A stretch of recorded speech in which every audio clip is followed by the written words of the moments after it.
नमस्कार दोस्तों, स्वागत है आपका अपने YouTube channel physical culture with Ramesh.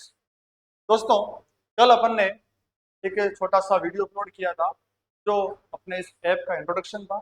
आज अपन इस ऐप के माध्यम से क्या पढ़ने वाले हैं, भविष्य के अंदर इस ऐप का क्या उपयोग है और जो अपने पीटीआई कोर्स की मुख्य औपचारिकता है उसकी बात करते हैं। पीटीआई सिलेबस को पढ़ने से पहले दोस्तों आपको पीटीआई का जो सिलेबस है, सिलेबस में कौन कौन से बिंदु हैं, वो अपने आप में क्या महत्व रखते हैं, क्या उनकी अंक गणना है, इसकी संपूर्ण जानकारी किसी स्टूडेंट को होना बहुत आवश्यक है। क्योंकि मेरा मानना है कि आप अगर अपनी मंजिल की ओर बढ़ रहे हो और मंजिल तक पहुंचने का आपको रास्ता नहीं पता तो आप अंधेरे में तीर मार रहे हो। आप अपना सफर जो है वो अंधेरे में ही तय कर रहे हैं। तो सिलेबस के बारे में पढ़ने से पहले इसके मुख्य बिंदुओं की ओर अपन बात करते हैं। पीटीआई का जो सिलेबस है दोस्तों, वो पूरे 8 चैप्टर के अंदर 8 यूनिट के अंदर बांटा गया है। कहने को तो ये 8 यूनिट है, लेकिन दोस्तों अगर देखा जाए तो पीटीआई के सिलेबस के अंदर कुल 12 से 13 सब्जेक्ट आते हैं। वो 12-13 सब्जेक्ट कौन कौन से हैं, कितना टेक्निकल है, कितना थ्योरेटिकल है, उन सब की बात अपन करेंगे। तो अपन बात करेंगे सिर्फ पेपर सेकंड के बारे में, जीके वाली बात अपन नहीं करेंगे दोस्तों। पेपर सेकंड की जो फर्स्ट यूनिट है, उस फर्स्ट यूनिट का नाम है माध्यमिक और उच्च माध्यमिक स्तर पर शारीरिक शिक्षा का सामान्य ज्ञान। और ये चैप्टर आज की मैं बात नहीं करूंगा, पिछली वैकेंसी तक जो चैप्टर है ये सबसे अधिक अंकों का मार्जिन रखता था। सबसे अधिक अंक गणना इस चैप्टर से की जाती थी और ये चैप्टर 60 अंकों का हुआ करता था। लेकिन पिछली वैकेंसी से शायद बोर्ड ने जो अंक सिस्टम है वो लगभग लगभग हटा दिए हैं। चैप्टर से कितने सवाल भी पूछ सकते हैं। तो इस चैप्टर के अंदर दोस्तों अपने को मुख्य तौर पर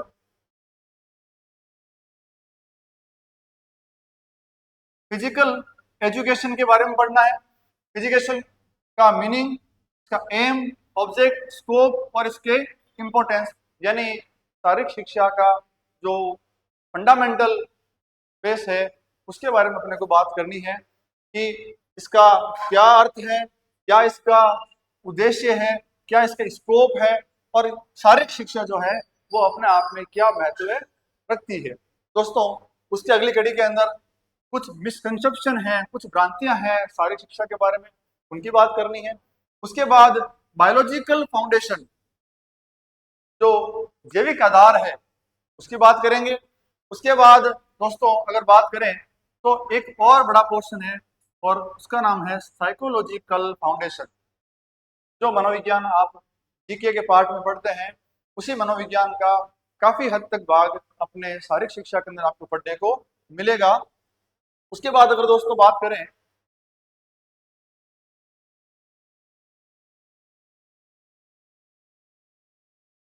तो मनोविज्ञान के बाद में इसका एक और पोर्शन है समाज शास्त्र का, सोशियोलॉजिकल फाउंडेशन के बारे में, जिसमें आपको समाज शास्त्र के कुछ छोटे मोटे बिंदुओं का अध्ययन करना पड़ेगा।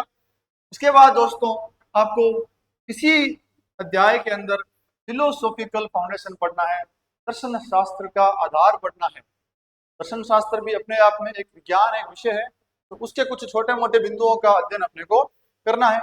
और अगर अगली कड़ी में बात करें तो फिजिकल फिटनेस का इसके अंदर इंट्रोडक्शन है। और उसके बाद अगर बात करें तो अपने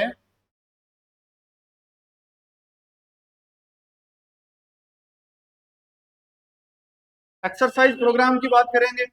अपन फिजिकल और हेल्थ रिलेटेड फिटनेस कंपोनेंट, कुछ ऐसे कारक जो आपकी फिजिकल और हेल्थ को रिलेट करते हैं, मैटर करते हैं, प्रभाव डालते हैं, उन कंपोनेंट, उन कारकों की बात करनी इसके अंदर। और games and sports as cultural heritage, games और स्पोर्ट्स जो है वो आपकी सांस्कृतिक विरासत है, उसकी बात करनी है। सबसे बड़ा और टेक्निकल जो पार्ट है इसके अंदर दोस्तों वो ये है फिजियोलॉजी एंड बायोमैकेनिक्स। इस चैप्टर को इसी नाम से जानते हैं, फिजियोलॉजी और बायोमैकेनिक्स के नाम से जानते हैं। और ये जो आपका टॉपिक है वो आपके बेसिक फिजिक्स के ऊपर डिपेंड करता है। इसके अंदर आपको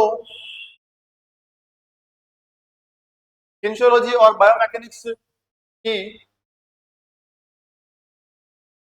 हिस्ट्री पढ़नी है। एम और उसका क्या पढ़ना है भाई, उसका रोल क्या है वो पढ़ना है। इसके अंदर ही आपके लॉ ऑफ मोशन, जो न्यूटन के मोशन के लॉ है, उनकी जानकारी दी गई इसके अंदर।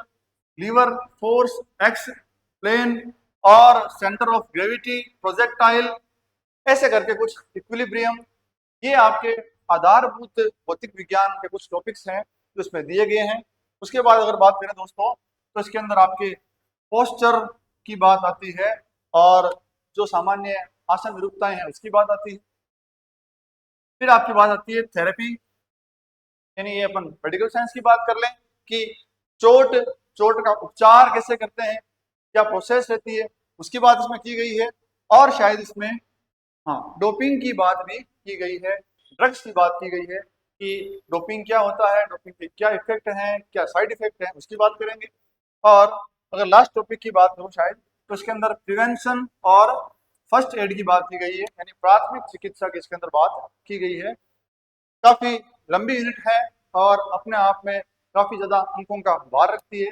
लगभग 60 नंबर की यूनिट आती है और प्रत्येक क्वेश्चन जो होता है शारीरिक शिक्षा में वो 2 अंक का होता है। तो दोस्तों इतने सारे टॉपिक हैं और इनमें से आपको 30 क्वेश्चन यहाँ से देखने को मिलते हैं। अगली कड़ी में अगर बात करें,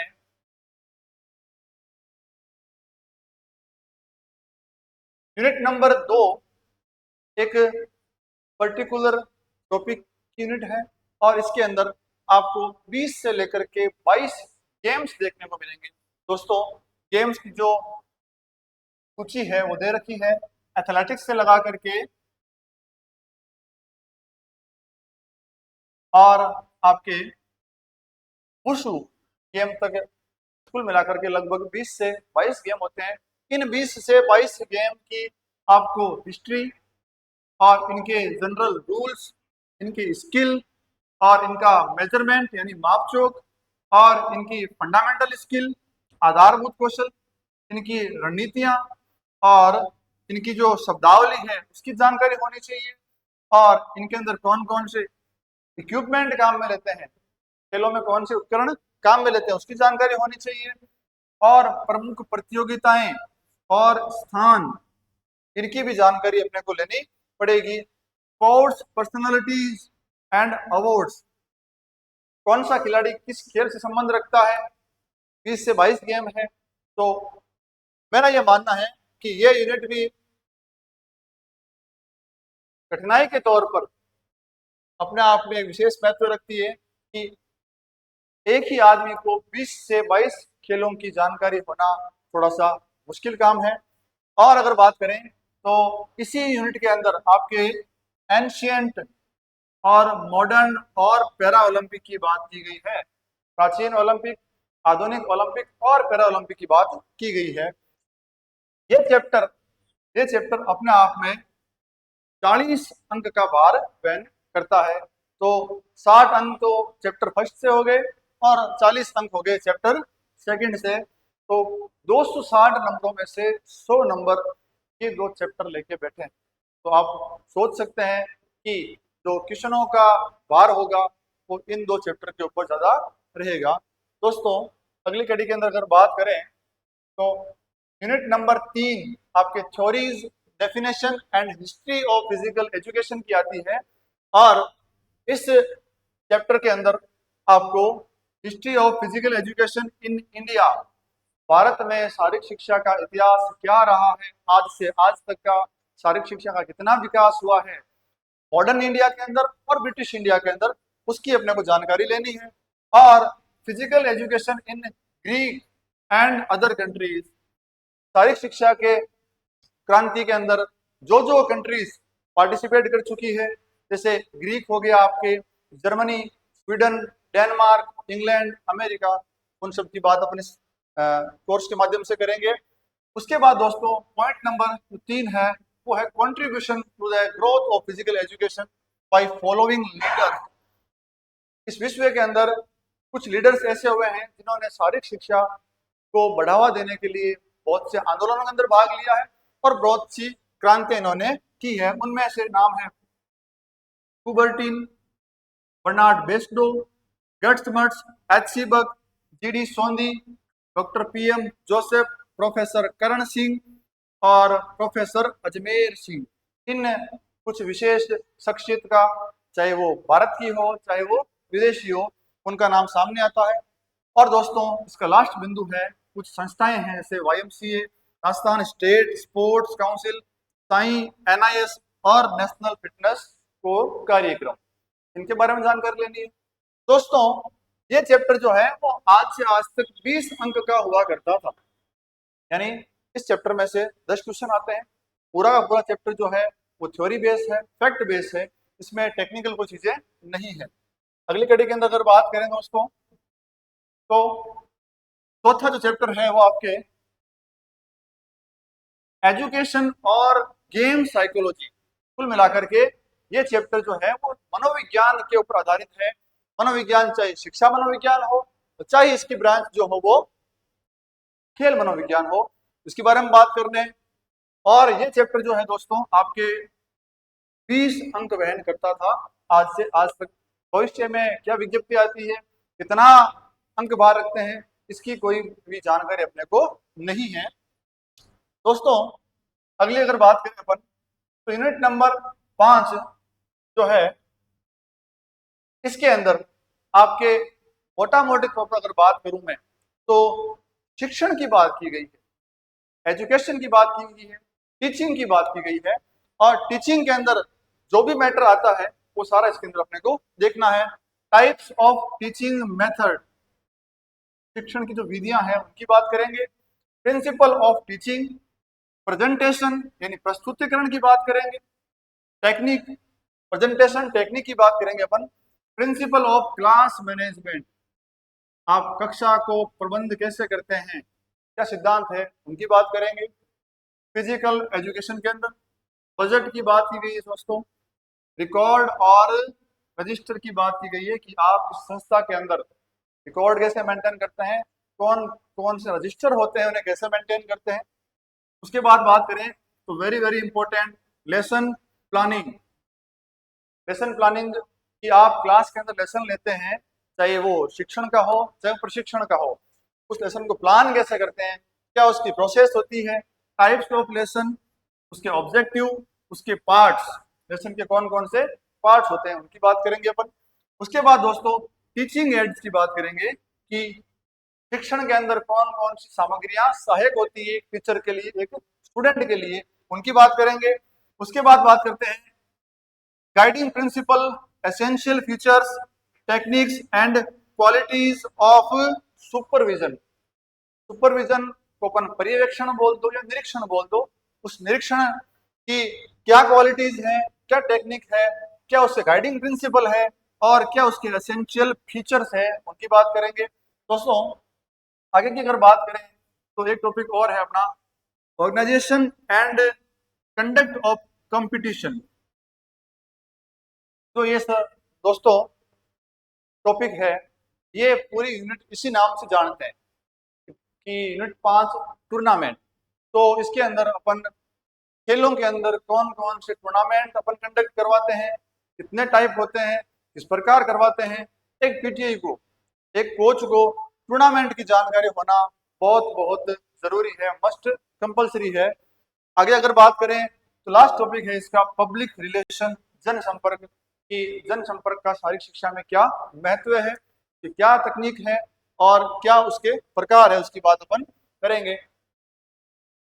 अगली कड़ी के अंदर दोस्तों अगर बात करें तो यूनिट 6 जो आपके यूनिट 5 है वो भी आज तक 20 अंक का भार वहन करती है। दोस्तों ये भी 20 अंक का भार वहन करती है। इसमें से भी आपके 8 से 10 या 12 क्वेश्चन एग्जामिनर आपको पूछता है। अगली अगर बात करें दोस्तों यूनिट नंबर 6 की अगर बात करें तो इसका नाम जो है वो स्पोर्ट्स ट्रेनिंग। स्पोर्ट्स ट्रेनिंग का मतलब है कि आप एक खिलाड़ी को तैयार करने की जो प्रक्रिया फॉलो करवाते हैं, एक खिलाड़ी नेशनल इंटरनेशनल लेवल पर तैयार होता है, वो कौन सी प्रक्रिया से गुजरता है उसे स्पोर्ट्स ट्रेनिंग कहते हैं। और उस प्रक्रिया के दौरान उसे किन किन बातों का सामना करना पड़ता है, कौन कौन सी ट्रेनिंग लेनी पड़ती है उसे, उसकी सब बातें इसके अंदर की गई है। स्पोर्ट्स ट्रेनिंग प्रिंसिपल और उसके मेथड, क्या ट्रेनिंग लोड होता है, क्या उसका अनुकूलन होता है और क्या उसकी अवधिकालीनता होती है, की बात करेंगे। मोटर फिटनेस कंपोनेंट की बात करेंगे, कोचिंग की बात करेंगे और ऑफिशिएटिंग की बात करेंगे। उसके बाद दोस्तों क्वालिटीज पूछी गई है, क्वालिफिकेशन पूछी गई है और रेस्पॉन्सिबिलिटीज पूछी गई है, एक कोच की और एक ऑफिशियल की और एक एडमिनिस्ट्रेटर की पूछी गई है कि अगर आप as a coach as a official हैं तो आप में क्या क्वालिटीज होनी चाहिए, क्या आपकी रेस्पॉन्सिबिलिटीज होनी चाहिए, उसके बारे में बात की गई है। और आज तक ये चैप्टर भी दोस्तों आपके 20 अंक का भार वहन करता है। तो कुल मिलाकर के दोस्तों चैप्टर नंबर 3, 4, 5 और 6 ये चारों ही जो है वो 20-20 अंक का भार वहन कर रहे हैं और इनसे 10 से 12 क्वेश्चन जो है वो पूछे जाते हैं। अगली कड़ी के अंदर अगर बात करूं दोस्तों तो यूनिट नंबर 7 की बात करता हूं मैं। और तो ये चैप्टर है दोस्तों, उसे एनाटॉमी एंड एक्सरसाइज फिजियोलॉजी के नाम से जानते हैं। और बेसिकली ये जो चैप्टर है वो आपके जीव विज्ञान से संबंध रखता है और इसके अंदर मानव शरीर के बारे में, मानव शरीर की सेल कोशिका से लेकर के पूरे बॉडी सिस्टम, पूरे सिस्टम की बात की जाती है। तो कुल मिलाकर ये कह दूं कि इसके अंदर आपको लगभग लगभग पूरी बायोलॉजी पढ़नी होती है। हाँ, शारीरिक शिक्षक के एग्जाम के पॉइंट ऑफ व्यू से देखें अगर तो इसके अंदर अपने को इतना डिटेल्ड बात नहीं करनी है जितनी बाकी सब्जेक्ट के अंदर, बाकी एग्जाम के अंदर आती है। अपने को सुपरफिशियली जितना एक पीटीआई के लिए जरूरी है, जितना अपने आज तक के एग्जाम में पूछा गया है, उतनी ही बात अपने को सफिशिएंटली करनी है। तो इसके अंदर अगर बात करें तो सेल, टिश्यू और ऑर्गन की बात की गई है। उससे पहले एनाटॉमी और फिजियोलॉजी का मीनिंग, इंपॉर्टेंस की बात की गई है। उसके बाद दोस्तों बोन्स, जॉइंट्स की डेफिनेशन, क्लासिफिकेशन और टर्म क्या क्या यूज करते हैं, कौन कौन से मूवमेंट है उनकी बात करेंगे। उसके बाद बात करते हैं दोस्तों structural and functional classification of various body system. जो बॉडी सिस्टम है, अंग तंत्र है, उनकी बात अपने को करनी है। एक्सरसाइज फिजियोलॉजी की अगर बात करें अपन तो उसका मीनिंग, नीड और उसकी इंपॉर्टेंस आती है। और दोस्तों उसके बाद इफेक्ट ऑफ एक्सरसाइज, ये इंपॉर्टेंट है। Effect of exercise on various body system, शरीर के अलग अलग अंग तंत्रों पर व्यायाम का क्या प्रभाव पड़ता है उसकी जानकारी अपने को होनी चाहिए। मुख्यतः क्वेश्चन जो है वो यहाँ से टेक्निकल बनता है, यहाँ से पूछा जाता है। बाकी सेल, टिश्यू, बोन्स, जॉइंट्स, इनसे परंपरागत सवाल पूछते हैं। व्यायाम का आपके कार्डियोरेस्पिरेटरी सिस्टम के ऊपर, आपके मसल्स के ऊपर क्या इफेक्ट पड़ता है, ये बहुत इंपॉर्टेंट है। उसके बाद अगर बात करें तो हेल्थ नाम का एक टॉपिक दिया गया है। और उसके बाद बात करें तो हेल्थ एजुकेशन की बात कर रहे हैं, ये community health and aspects of school health service की बात की गई है। सामुदायिक स्वास्थ्य और स्कूल स्वास्थ्य की बात इसमें की गई है। और अगर आगे बात करें तो हेल्थ प्रॉब्लम और हाइपोकाइनेटिक डिजीज इन इंडिया की कौन कौन सी डिजीज जो है वो हाइपोकाइनेटिक के अंदर आती है, जो और कौन कौन से हेल्थ इश्यूज हैं उनकी बात करनी है। और जो इसका लास्ट टॉपिक है मेरे हिसाब से वो आता है दोस्तों डिजीज के बारे में, कम्युनिकेबल और नॉन कम्युनिकेबल डिजीज और जो है वंशानुक्रम डिजीज कौन कौन सी है उसकी बात करेंगे अपन। दोस्तों ये जो चैप्टर है ये पूरा का पूरा जीव विज्ञान पर निर्भर करता है और आज से आज तक इस चैप्टर का जो भार वहन था वो आपके 40 नंबर का किया गया था। यानी यहां से लगभग लगभग 20 क्वेश्चन पूछे जाते हैं। अगली कड़ी में लास्ट चैप्टर की अगर बात करें दोस्तों, वीडियो को और लंबा नहीं करेंगे अपन, तो लास्ट चैप्टर दोस्तों एंटरटेनमेंट, कैंप और योग की बात करता है। इसमें ये मुख्य मुख्य 3 टॉपिक की बात करेंगे अपन। और सबसे पहले अगर बात करें एंटरटेनमेंट को कह दिया इन्होंने रिक्रिएशन, मनोरंजन और मनोरंजन के बारे में डेफिनेशन, उसके टाइप, उसकी सिग्निफिकेंस की बात करेंगे। और एक चैप्टर टॉपिक है अपना थ्योरीज ऑफ प्ले। यहाँ से किसी भी एग्जाम के अंदर, पीटीआई एग्जाम के अंदर एक क्वेश्चन जरूर पूछा जाएगा हमेशा। उसके बाद बात करें अपन संगठन की बात करें और एडमिनिस्ट्रेशन की बात करें तो कौन कौन सी एजेंसियां हैं जो आपको रिक्रिएशन ऑफर करती है, मनोरंजन प्रदान करती है, फैसिलिटीज प्रदान करती है और इक्विपमेंट और मेंटेनेंस प्रदान करती है। उसके बाद दोस्तों बात करें तो टाइप्स ऑफ रिक्रिएशनल एक्टिविटीज।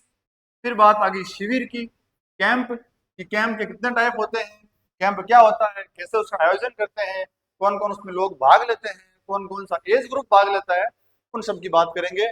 और जो ये चैप्टर जिस नाम से फेमस है वो टॉपिक है दोस्तों योगा। ये चैप्टर जो है वो इसी नाम से पीटीआई लोग जानते हैं कि 8वां चैप्टर योग का चैप्टर है। तो दोस्तों योग की मीनिंग, उसका टाइप, उसके क्या स्टेज है और क्या उसके सिग्निफिकेंस है उसकी बात करेंगे।